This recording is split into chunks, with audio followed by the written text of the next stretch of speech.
Hey guys, what's up? It's me, Thomas. Today we're back here with 5 great villain songs once again from Josh Scorcher, Volume 9. You know the drill. 5 great villain songs from TV, films, plays, video game, fan-made. You know the drill. Let's see which 5 are making the list tonight. Be sure to like, subscribe for more. Hope you enjoy. Here we go. Making up a song about Copyright. Welcome to 5 Great Villain Songs, where we talk about one villain song from each of the 5 categories: non-Disney movies, theater, TV shows, video games, and fan-made. These are not ordered in any way, and we'll release a volume every month. Feel free to let me know what other songs you want me to talk about in a future volume. In the meantime, enjoy On to the video. show. Who's bad? Oh, Father's Edition. Alright, should be fun. Again. Okay, verbatim. With the theme of this one being dads, I kind of had to cheat, since there are not a lot of dad-related villain songs in movies Fair? that aren't made by the mouse. So, this one has a dad, so it counts. Deal. Tim Burton's Corpse Bride. I mean, I don't have too much history with this one, but Tim Burton involved with stop motion is always a win in my book. While Lord Barkus is the main baddie this time around, there's a twosome that's almost as despicable. And they get their own tune to showcase it. Madeline and Finis Everglot, Victoria's negligent parents and the very picture of snooty aristocracy. They're snobby, judgmental, and obsessed with maintaining their high-class reputation. Makes sense. But they're also dead broke. So they're more than willing to marry off their daughter to whoever can keep them out of the poorhouse. Yeah, ain't they the sporting images of parenthood? But our daughter with the face of an otter in disgrace. Boy, otters are adorable. Fuck off. Not that surprised, since they barely stand each other. Also, to them, marriage is nothing less than a business you actually hear the partnership. music. But hey, they went this Surprising. far without trying to kill each other, which means they're in it for the long run. Or they know they can't do any better. Just a side note, I love how their verse contrasts with Victor's parents, the Van Dorts. When they start singing, their verse is more upbeat and optimistic. Yeah, they're using their son's marriage to boost their own status, but they're a lot happier about the affair and what it'll bring them. Meanwhile, the Everglots half of the song is slower and more somber, with them stewing in their own misery over how far they've fallen. The pace only picks up when both families join together to sing the final verse, symbolizing their common goal of making sure this arranged marriage goes well. If their goal was to set the bar for both families while showcasing just how awful the Everglot parents are in an unironically fun and memorable track, then I'd say things definitely went according to plan. Pretty much. Time for the theater. Sorry, I'm not sure if I'm doing Raise that your right, hand but if okay. you've heard of Steve Martin. Raise your hand if you ever heard of his musical, Brightar. No. Yeah, that's right. Steve Martin wrote a musical. Not making it Really? up. Brightar is a show with bluegrass music that is based on the story of the Iron Mountain Baby. The show has an exquisite mix of comedy and heartbreak and won several Tonys as well. To stir the pot of said heartbreak out of obsession with his political image, we have Mayor Josiah Dobbs. This guy isn't the kind of flashy villain you go home to rave about and love to hate. You will know exactly how you feel about Dobbs after his very first scene. A man's gotta do what a man's gotta do when a man's gotta do what he's got to. A well-bred wife with a silver spoon and William knife. Moses Well, buddy, Gold your bread's Helms. twice as good as you do. Ooh. Dobbs is not pleased that his son Jimmy Ray has been fooling around with a poorer girl in town, Alice Murphy, the lead of the show. He would much rather that Jimmy Ray turn out like he did. You can't waste your time on foolish things when there's real work to be done. There won't be any stopping you and me. When you do what I tell you, son. You have no idea what I would do to protect this dynasty. Not if I do what I tell you, but when you do what I tell you. Dobbs is not giving Jimmy a fake no option. Don't be ridiculous, this man is a politician. And you really have no idea what he would do to protect this dynasty. After Jimmy and Alice, you know, she becomes pregnant with child. Oh boy. Alice's father, Dobbs, and some other powerful men in town banish her to a cabin until she gives birth to her baby, after which Dobbs takes away from Alice to give up for adoption, as the child was born out of wedlock and could ruin his family's image. Well, in the reprise of A Man's Gotta Do, Dobbs is on a train to the adoption center with the baby and almost no one else around. And then... A man must provide for his family, shield him from all pain. A man must provide for his family and ensure their good name.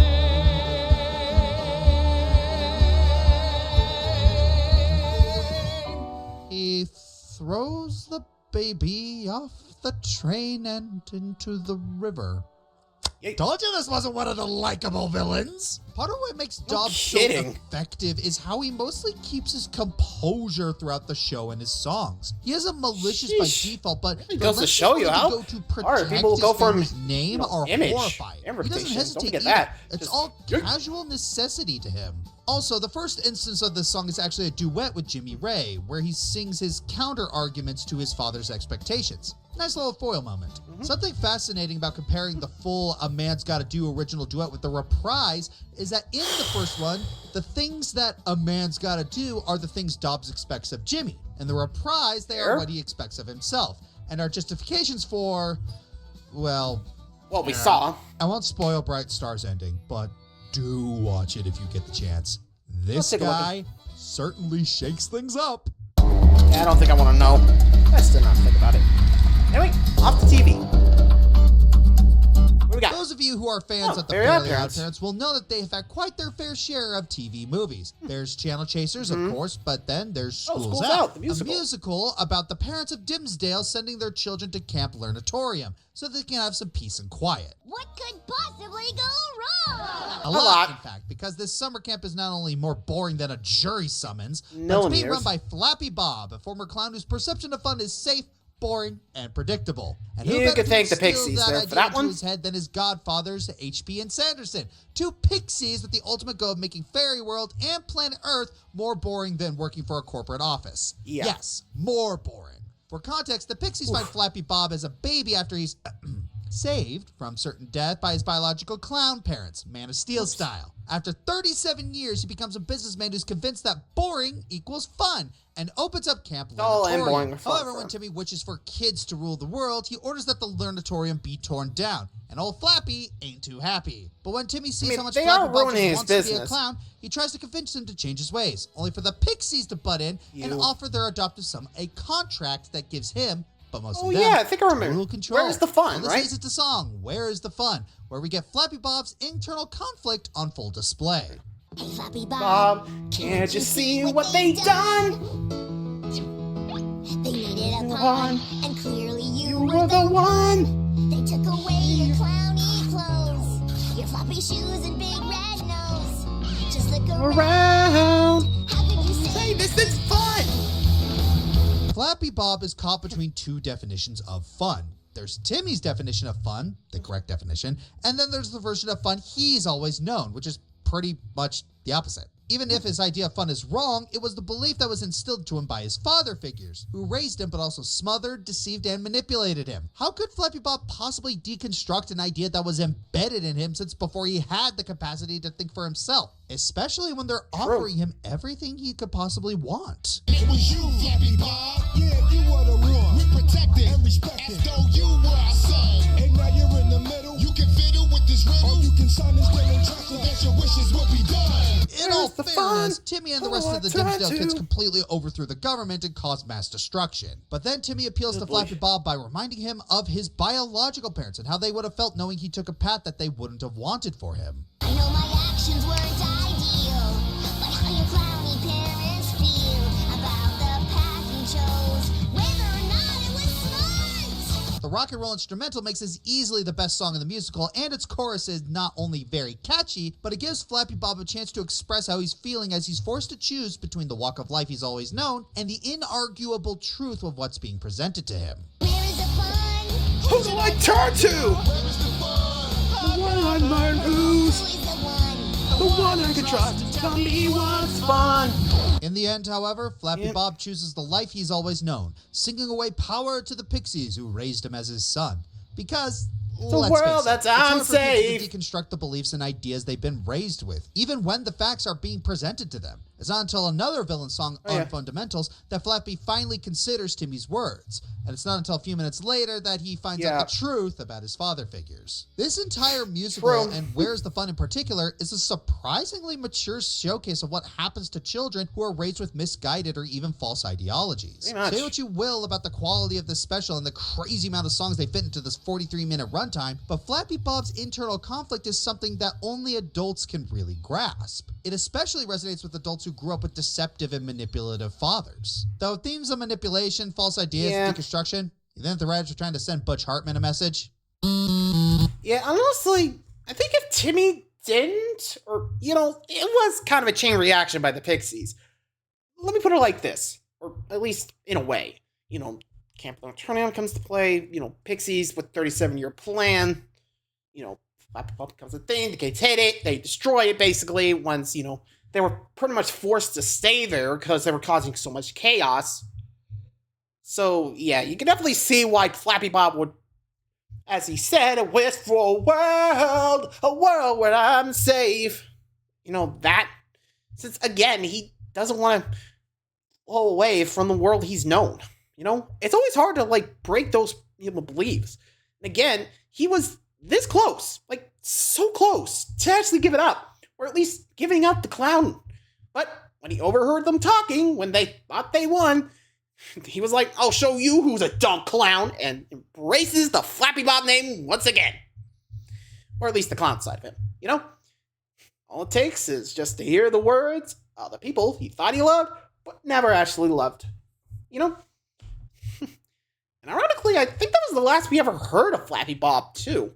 Like, I remember there was like I think we only had like 2 episodes we were in Flappy Bob's, correct me if I'm wrong. There was the first time they went where Mock basically kidnapped Vicky, you know, for marriage, I think. Not sure that's the right word, but The second time was where, you know, Tim was in the big boys area, ran to the babies, wished himself to be a baby, but got stuck. That was it.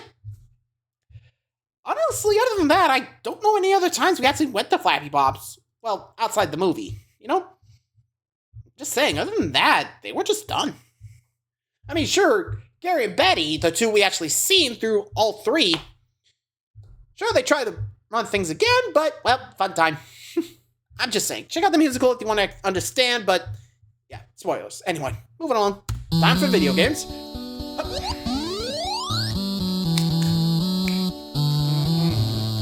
So, some people may not know this, but I am also a father. Of The twins. twins turned 2 earlier this month. Of course, Cute. I love them to death and I will kill anyone who tries to harm them. About halfway No through worries. the pregnancy, I was playing Sonic Frontiers, Frontiers. and got to the ending and, man, that Sage's song. that credit song.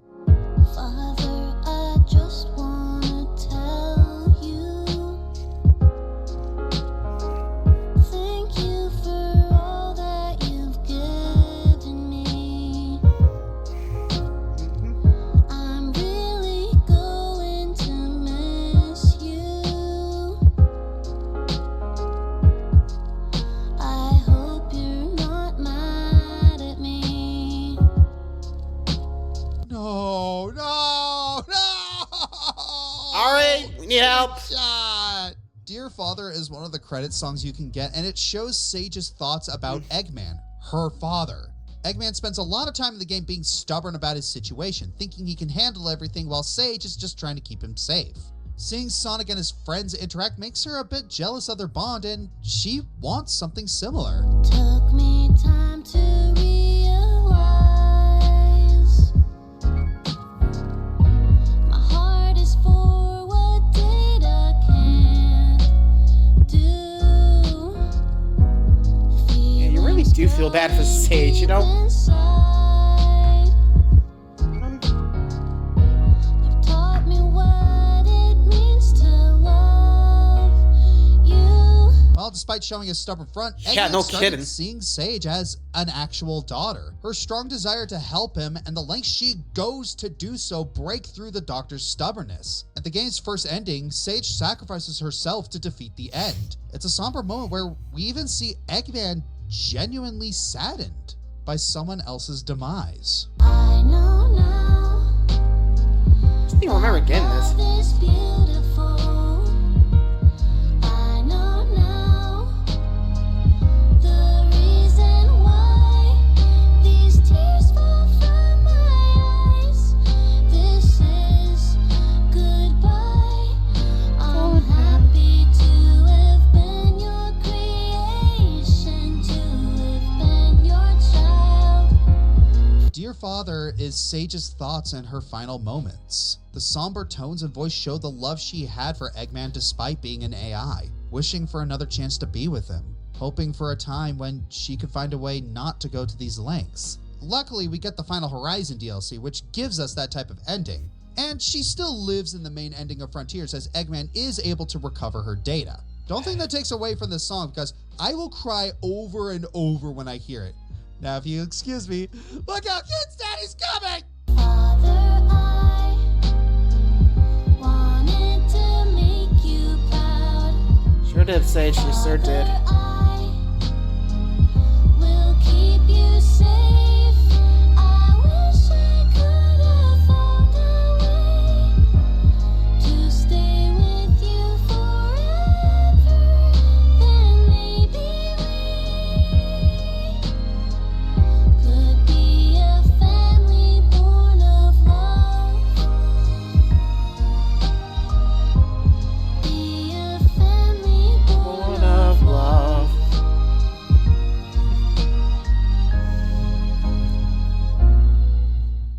Just hope they don't massacre that character development next game. Just saying. Please leave Sage alone. I know what you're all thinking. Gee, I wonder if the fan-made song's gonna be a William Afton song. Well, we've already talked about him, so I want to get a little creative. What's your favorite idea? Yeah, if there's one thing nerdcore artists love, it's bright and Don't hug colorful me, I'm kids scared. properties Okay. that turn into existential nightmares. Hi, Bray Wyatt. Yeah, rest in peace, And buddy. Don't Hug Me, I'm Scared is no exception.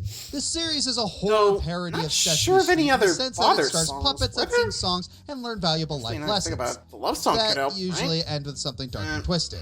One of the puppets, Yellow Guy, yes, that's actually his name, actually has a father named Roy who first appears in the second episode of the web series. Cheers, the time. This creepy-looking patriarch serves as the foreboding foe of the song Father's Day by CG5. The song CG, itself alright. features an endless amount Right, of fans, references to sorry, the I was show, but much like the show it's based on, there's this looming sense that something is very wrong. It's said to be sung from the perspective of Yellow Guy as he's attempting to calm himself down from the horrors going on around him. Though the lyrics are so random and mysterious that you can speculate on Sure whatever that's you'd like about true? the song, and it'd be considered plausible. But one thing's for certain, there's something or someone watching over you background. with an ulterior motive. Now, something to bear in mind that this song was made back in 2020, 2 years before Don't Yeah. Hug Me would end up on TV and basically reset the lore. So just remember that as we continue, Chain of okay? four, Okay. fair. In the web series, the lore goes that Red Guy wanted to make a kids' TV show, but his mates... It's not very good at all. That's when Roy entered the picture and cut him a deal that said he could produce his kids' show as long as his son could be in it.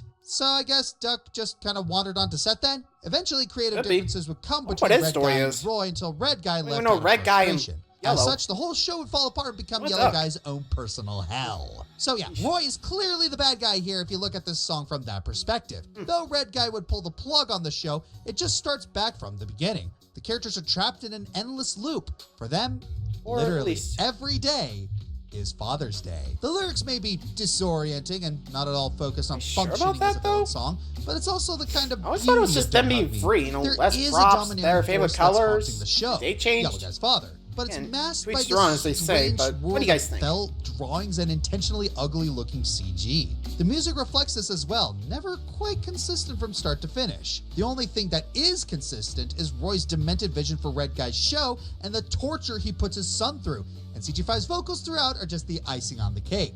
But if that cake is filled with guts, I'm probably going to be pulling the plug myself. Oh, morning, Mom. Oh! Yeah, I can't blame him. Yeesh. I mean, it is Don't Hug Me, I'm Scared. Though, I think that little thing, I don't know, that ending of Don't Hug Me, I'm Scared in episode 6, Dreams, I always thought of as more of a, fresh start for them. Different colors, the date changed since it was always June 19th, the Father's Day at the time, as explained by Film Theory, I'm nearly Game Theory. Oops. You get the idea, right? I always thought it was more of a refresh, away from Roy's influence. I don't know, but what do you guys think? Time loop or fresh start? Let me know. Till next time, see ya.